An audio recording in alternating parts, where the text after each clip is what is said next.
Hi everybody, I wanted to do a video to answer an email that I got. Because I'm too lazy to type it all out, but mainly because I feel like it could be beneficial to some others out there.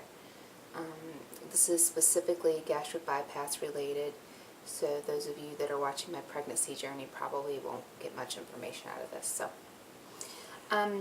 This lady had gastric bypass surgery a few years back and didn't lose as much weight as she'd like to have, and asked me my advice, basically, like what I did to lose all the weight, etc. So I will do my best to answer her questions and give her some advice or strategies that I think might work, and hopefully they will.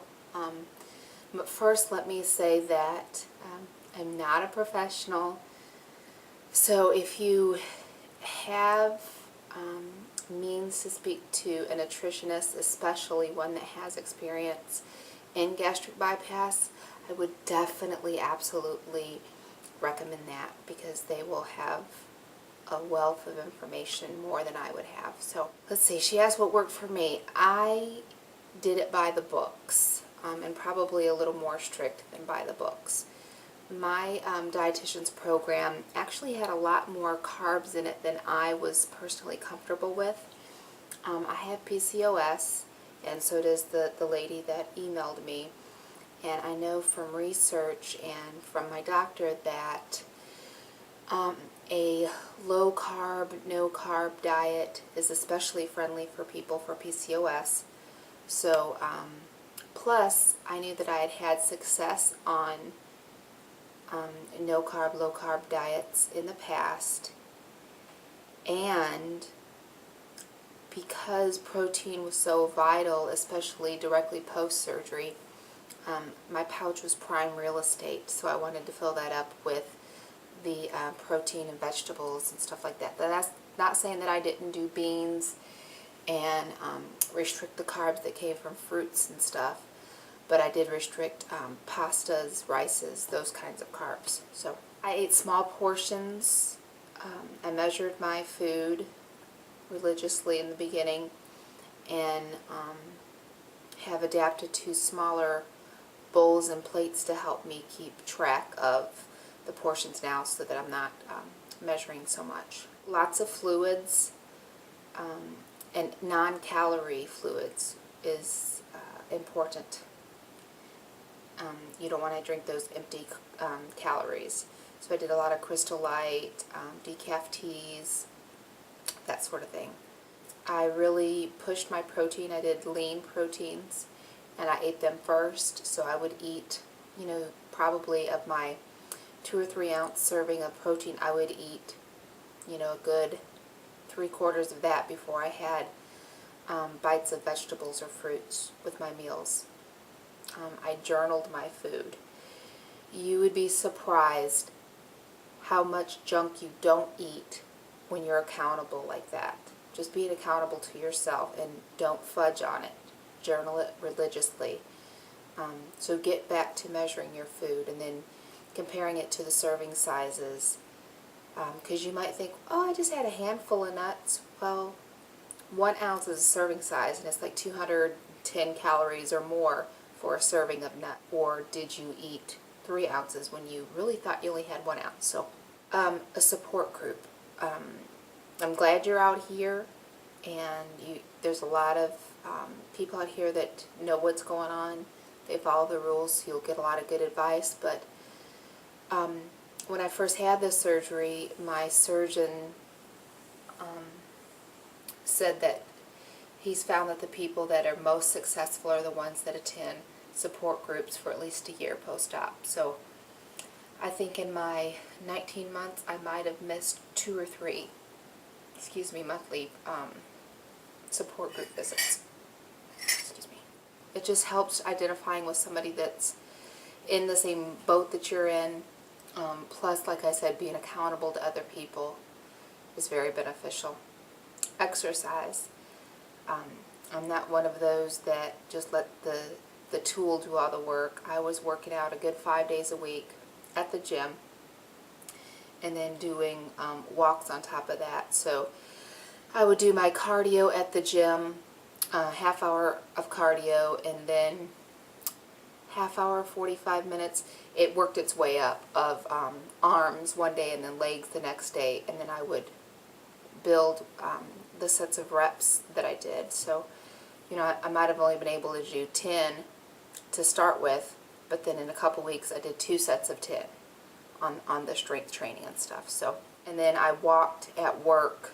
I had a walking buddy, so we knew that 3 times around the building was a mile, so we did that at lunch. Directly after surgery, my parents lived with us, and my niece and her boyfriend lived with us, and I was the only one that had the surgery. My father is a very health conscious eater, so it wasn't so bad with him, but everybody else would have their treats and stuff like that. So I had my own shelf in the refrigerator and a shelf in the cabinet dedicated just to my stuff, so that when I did feel snacky, I would go and get you know, hummus and celery sticks or something like that, and I didn't have to rummage through their unhealthy snacks. So if you're the opposite, where you're the only one trying to eat healthy, by all means everybody in your family could benefit from it, but you can't force them. So maybe if you put their treats in one specific place and you know that they're off limits to you, or put your specific healthy treats in one place, and then it's like your own little treasure hut. She asked me specifically, how do you deal with, you know, your mind as you're watching the scale and feeling like a failure and stuff like that. You know, from years in dieting, we can all relate to that. And there were times when, I don't want to say that I blew it after the surgery, but I would have, you know, because once in a while I would have pasta. If we were having spaghetti at home and it just wasn't enough for me to eat the sauce, I'd have some noodles. And I had convinced myself that I didn't need them, so if I ate them, I did feel like I had failed. But, you know, it's just something that you learn from and, you know, pick up and, you know, try not to do it again. At our support group meeting just the other day, there was a lady there that just had surgery in November, and she confessed that she ate oatmeal cream pie, and she was upset, first of all, that she didn't dump, but she was upset that she had tried it. I mean, she was just crying, and she said that she just journals everything about her weight loss journey, not just the food that she eats. So she journaled how bad that made her feel, and you know, she felt like she was failing her family. Her daughter, that, you know, her 18-month-old daughter that she had gotten the surgery for so that she could live a better life. And she said that it wasn't that good, but now she, you know, she actually keeps that page of her journal on the refrigerator to remind her how she felt when she did that. And she said, you know, conversely, when I walked 3 miles and I felt great, I journal that too, so that I can go back and see, you know, how that made me feel.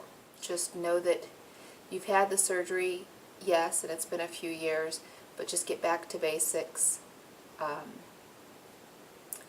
Over time, the pouch does stretch and accommodate more food, but fight really hard to make those healthy choices, healthy foods that you're putting in your pouch. And hopefully you'll start seeing results, but you got to incorporate it all. It's not just enough to have chicken instead of a hamburger, or baked chicken instead of fried chicken. You also got to get moving, and then you're also dealing with your mind. You know, be a support group in person, which I hope that you have, and if not, then definitely support group online, either here, or there's several websites like Obesity Help or Bariatric Eating, which I love that site. They have a lot of bloggers and a lot of good advice. So if you can't do a in-person support group, then I highly recommend something online. But, you know, we are more than just our stomachs, so you got to address all those parts.